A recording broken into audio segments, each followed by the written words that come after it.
Okay, today I wanted to talk about an improvisation concept that I've always found very, very helpful.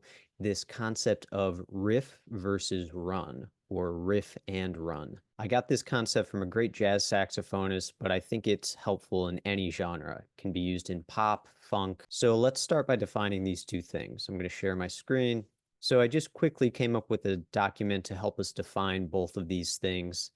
To me, riffs and runs are on two different ends of the improvisation spectrum, and that's why this can be so helpful. So to define what a riff is, riffs are short and sweet, they're simple, they're melodic. There's something that the audience can grab onto. There's something that you can repeat a lot and it won't get old. It's the tasty part. It's like, oh, that was such a tasty lick. That's a riff, okay? Riffs are singable, but they're also flexible, meaning you don't have to repeat the exact same thing over and over again. You can kind of let this idea, this riff, develop. Okay, you can change it. It's very easily malleable. Okay, it's something that you can get a lot of mileage out of in your improvisation. And oftentimes it'll be familiar. Okay. Um, I think that goes back to being melodic, again, something an audience member can grab onto, something that you as an improviser can grab onto. Okay, now runs are, like I said, on the opposite end of the improvisation spectrum. A run is more complex, it's non-repetitive. Oftentimes it's chromatic. It doesn't have to be, but something that we'll do a lot in this program is develop a relationship with chromaticism and how chromaticism can help you fit your runs into the bar better. Oftentimes you're going to be playing chromatic scales or bebop scales or something to make your runs go on for a little bit longer, okay? Runs are often seen as virtuosic as opposed to riffs, which, are really, again, simple, okay? So riffs are simple, runs are complex. Now, the reason I find this so helpful is because so many players stick to one or the other. There are a lot of improvisers, especially on the saxophone.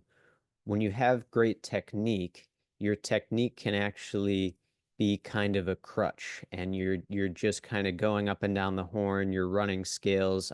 I've worked with a lot of people who have felt that all I do is run scales, you know. So you're a run player, okay?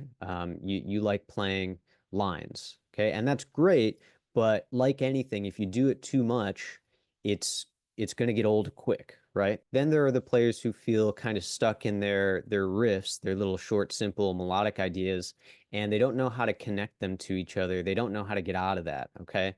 So this concept of going back and forth between the two so that neither one gets stale, neither one starts getting old, is just really helpful. Okay, so I'm going to give you an example of what I mean by riffs and runs. All right, so first I'm going to demonstrate some like completely riff-based soloing on a blues. This is just an Aebersold that I happen to have. Two, three, four.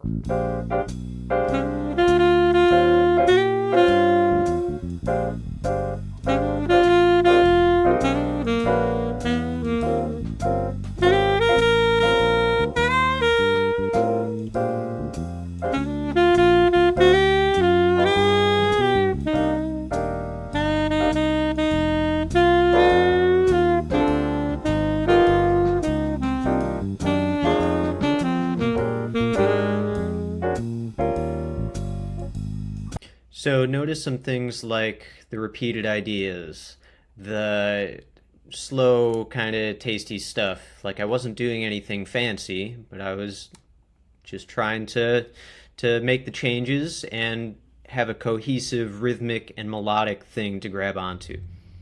Okay, now I'm going to play something completely line based, meaning no repetition, eighth notes the whole time, just lines. Four.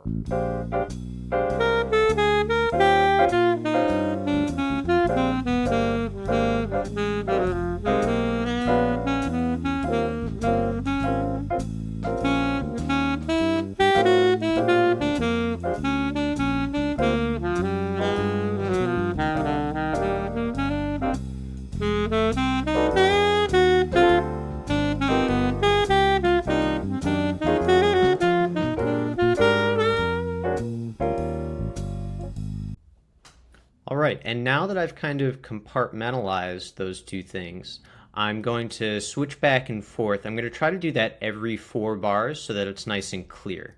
2, 3, 4.